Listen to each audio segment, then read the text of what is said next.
Good morning दोस्तों, आपका स्वागत है पहलवान गुरुदीन ग्रुप ऑफ कॉलेज के यूट्यूब चैनल पर। मैं रमाकांत सिंह, समाजशास्त्र प्रवक्ता, पहलवान गुरुदीन विधि महाविद्यालय पनारी ललितपुर से मैं एक बार फिर समाजशास्त्र का एक नया वीडियो लेकर उपस्थित हुआ हूं। मेरे वीडियो को लाइक, शेयर, कमेंट्स जरूर करें और चैनल को सब्सक्राइब करें, बेल आइकन दबाएं ताकि आपको नए वीडियो की नोटिफिकेशन मिल सके। मैं इस वीडियो में कक्षा BA-LLB सेकेंड सेम में आज का टॉपिक है हिंदू विवाह पर चर्चा करेंगे। हिंदू विवाह एक अस्थायी बंधन अथवा कानूनी समझौता नहीं है, बल्कि इसे एक पवित्र धार्मिक संस्कार के रूप में देखा जाता है। हिंदू मान्यताओं के अनुसार यह एक पवित्र बंधन है जिसे जन्म जन्मांतर में जोड़ा नहीं जा सकता। भारतीय संस्कृति में व्यक्ति के लिए 4 प्रमुख कर्तव्यों को पूरा करना आवश्यक माना गया है। इन्हें हम क्रमशः धर्म, अर्थ, काम तथा मोक्ष कहते हैं। ऐसा विश्वास किया जाता है कि विवाह के द्वारा ही व्यक्ति धर्म, अर्थ तथा काम की पूर्ति करके मोक्ष प्राप्त कर सकता है। इस दृष्टिकोण से हिंदू विवाह को एक ऐसा धार्मिक संस्कार कहा जा सकता है जो पति पत्नी को गृहस्थ आश्रम में प्रवेश करके उन्हें अपने धार्मिक तथा सामाजिक कर्तव्यों को पूरा करने का अवसर प्रदान करता है। हिंदू विवाह के उद्देश्य। हिंदू विवाह एक अनिवार्य धार्मिक कृत्य है। इसका कथन यह है कि विवाह के माध्यम से ही उन कर्तव्यों को पूरा किया जा सकता है जिनका हिंदू जीवन में विशेष महत्व है। इस दृष्टिकोण से हिंदू विवाह के 3 प्रमुख उद्देश्य हैं जिनका उल्लेख निम्नलिखित रूप से किया जा सकता है। नंबर 1, धार्मिक कर्तव्यों की पूर्ति। हिंदू समाज का सबसे प्रमुख उद्देश्य धार्मिक क्रियाओं को पूरा करना है। विवाह का यह उद्देश्य सबसे अधिक महत्वपूर्ण इसलिए है क्योंकि हिंदू विश्वासों के अनुसार पत्नी के बिना व्यक्ति को किसी भी धार्मिक क्रियाओं को करने का फल नहीं मिलता। ब्राह्मण में कहा गया है कि बिना पत्नी के व्यक्ति को यज्ञ करने का कोई अधिकार नहीं है। यह भी कहा जाता है कि एकांकी पुरुष अधूरा है, उसकी पत्नी ही उसका अर्ध भाग है।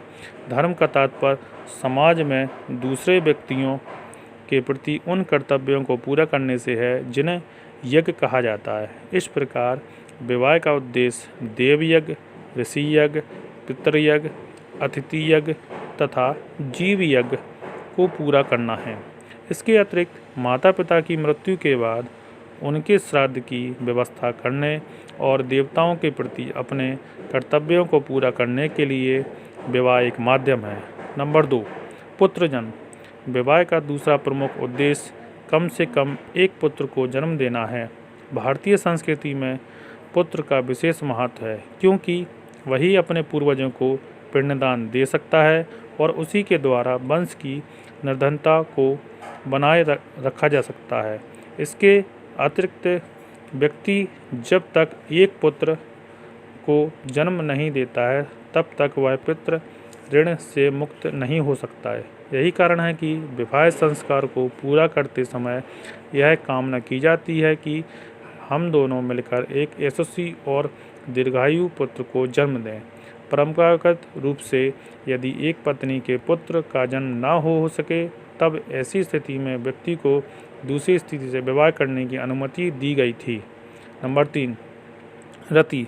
रति का अर्थ समाज के नियमों के अनुसार यौन संबंधों की स्थापना करना और इस तरह मानसिक उद्योगों को संतुष्ट करना है। हिंदू विवाह में रति का अभिप्राय वासना अथवा व्यभिचार से नहीं है, बल्कि इसे एक पवित्र धार्मिक उद्देश्य के रूप में स्वीकार किया गया है। इसी कारण कुछ विशेष दशाओं में रति को पूरा करने की अनुमति दी गई है। इसके पश्चात भी यह विवाह का सबसे निम्न कोटि का उद्देश्य है और इसलिए इसकी गणना सबसे बाद में की जाती है। वास्तविकता यह है कि हिंदू विवाह के ये उद्देश्य इतने उपयोगी प्रमाणित हुए हैं कि जो व्यक्ति भारतीय व्यवस्थाओं को क्रांतिकारी परिवर्तन लाने का प्रयत्न कर रहे हैं वे भी विवाह संस्था के इस परंपरागत रूप में कोई परिवर्तन करने के पक्ष में नहीं है। हिंदू विवाह से संबंधित कुछ नियम अवश्य रूढ़िगत हो गए हैं, लेकिन स्वयं इस संस्था की प्रकृति और उद्देश्य में कोई दोष नहीं है। हिंदू विवाह किस प्रकार एक धार्मिक संस्कार है? हिंदू विवाह की प्रकृति अन्य समाजों से बहुत भिन्न है। जहाँ एक और मुसलमानों में विवाह एक समझौता और ईसाइयों में इसे मृततापूर्ण बंधन माना जाता है, वहीं हिंदू विवाह एक धार्मिक संस्कार है। हिंदू विवाह को एक संस्कार कहने अथवा इसकी प्रकृति को धार्मिक आधार पर समझने से पहले संस्कार शब्द का अर्थ समझना आवश्यक है। संस्कार का अर्थ है वह कृत्य जिसके द्वारा व्यक्ति का परिष्कार अथवा शुद्धिकरण किया जाए। दूसरे शब्दों में संस्कार वह धार्मिक विधि है जो व्यक्ति को एक विशेष स्थिति में अपने कर्तव्यों का बोध कराती है। एक धार्मिक संस्कार के रूप में ही हिंदुओं में विवाह को आवश्यक माना जाता है, क्योंकि परंपरागत विश्वासों के अनुसार इस संस्कार के बिना व्यक्ति मोक्ष प्राप्त नहीं कर सकता है। हिंदू विवाह व्यक्ति में संयम और त्याग के गुण उत्पन्न करके उनका शुद्धिकरण करता है और साथ ही उसे पारिवारिक दायित्वों का बोध करा के व्यक्ति में सामाजिक गुणों का विकास कराता है। हिंदू विवाह की संपूर्ण प्रक्रिया भी इसे धार्मिक संस्कार का रूप प्रदान करती है। विवाह की प्रक्रिया में कन्यादान, योगदान, पारिग्रहण, लाजा होम, अग्नि परिगण, सप्तपदी आदि ऐसे अनुष्ठान हैं जो विवाह को एक धार्मिक बंधन बना देते हैं। विवाह के द्वारा न केवल पति पत्नी जीवन पर्यंत एक दूसरे के साथ रहने की शपथ लेते हैं, बल्कि अग्नि और अनेक दूसरे देवताओं को साक्षी मानकर एक दूसरे के प्रति अपने कर्तव्यों को पूरा करने का वचन देते हैं। इसी के माध्यम से अन्न, धन, सुख, संतान, बल और पारस्परिक निष्ठा की कामना की जाती है। ये सभी विशेषताएं हिंदू विवाह को एक धार्मिक संस्कार बना देती हैं।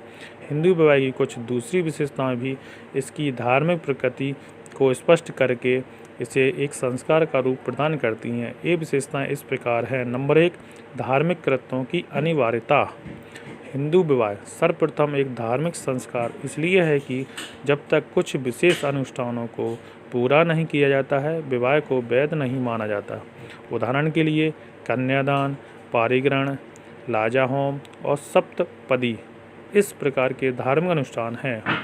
इनमें से प्रत्येक अनुष्ठान के साथ वर वधू के लिए एक धार्मिक जीवन व्यतीत करने की कामना की जाती है तथा वर वधू को उनके भावी कर्तव्यों का बोध कराया जाता है। यह विशेषता हिंदू विवाह को व्यक्तित्व के परिष्कार के साधन अथवा दूसरे शब्दों में धार्मिक संस्कार के रूप में स्पष्ट करती है। नंबर 2, आध्यात्मिक संबंध। हिंदू विवाह की एक प्रमुख विशेषता यह है कि इसे पति पत्नी के भौतिक सुख का आधार नहीं माना जाता, बल्कि हिंदुओं की धारणा है विवाह एक आध्यात्मिक संबंध है जो जन्म जन्मांतर तक बना रहता है। ऐसा विश्वास किया जाता है कि पति पत्नी का संबंध कभी समाप्त नहीं होता, बल्कि यह अनेक जन्मों तक स्थायी रहता है। इस विश्वास के कारण पति पत्नी प्रत्येक परिस्थिति में एक दूसरे के अनुकूल करने की कोशिश करते हैं। वे यौन संबंध को विवाह का उद्देश्य न मानकर पवित्रता की भावना को अधिक महत्व देते हैं। नंबर 3, विवाह संबंधों में स्थायित्व। हिंदू विवाह एक स्थायी बंधन है जिसे जीवन भर तोड़ा नहीं जा सकता। यह संबंध इसलिए भी स्थायी है कि हिंदू जीवन में व्यक्ति को विवाह विच्छेद और पुनर्विवाह की अनुमति साधारणतया नहीं दी जाती है। विवाह के बाद परिवार में सभी धार्मिक क्रियाएं पति पत्नी के पारस्परिक सहयोग द्वारा ही की जाती है और यह विश्वास किया जाता है कि जीवन साथी के अभाव में किसी भी व्यक्ति को धार्मिक क्रियाओं का पुण्य प्राप्त नहीं होता। नंबर 4, सामाजिक स्थिति का निर्धारण। परंपरागत रूप से विवाह के द्वारा ही व्यक्ति को परिवार की संपत्ति में अधिकार मिलता है और इसी के द्वारा ही उसे धार्मिक अनुष्ठानों में भाग लेने की अधिकार दिया जाता है। अविवाहित व्यक्ति को केवल संदेह की दृष्टि से ही नहीं देखा जाता, बल्कि परिवार में भी उसे कोई स्थिति नहीं मिलती है।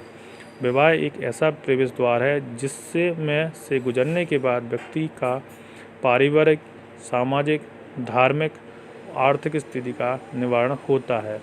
हिंदू जीवन में स्त्रियों को तो विवाह से पहले किसी प्रकार के भी अधिकार नहीं दिए जाते। 5वां, ऋणों और पुरुषार्थ का आधार। भारतीय संस्कृति में यह मान लिया जाता है कि जब तक व्यक्ति अपने विभिन्न ऋणों से मुक्त नहीं हो जाता तब तक उसके व्यक्तित्व का वास्तविक विकास नहीं हो सकता। जैसा कि हम पहले कह चुके हैं कि व्यक्ति विवाह के पश्चात ही इन ऋणों से मुक्त हो सकता है। इसके अतिरिक्त विवाह ही व्यक्ति को धर्म, अर्थ और काम को पूरा करने के अवसर प्रदान करता है।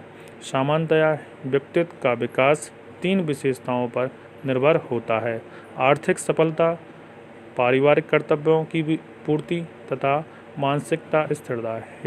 हिंदू जीवन में इन तीनों गुणों का विकास विवाह से ही संबंधित माना गया है। बस आज का व्याख्यान यहीं समाप्त किया जाता है। धन्यवाद।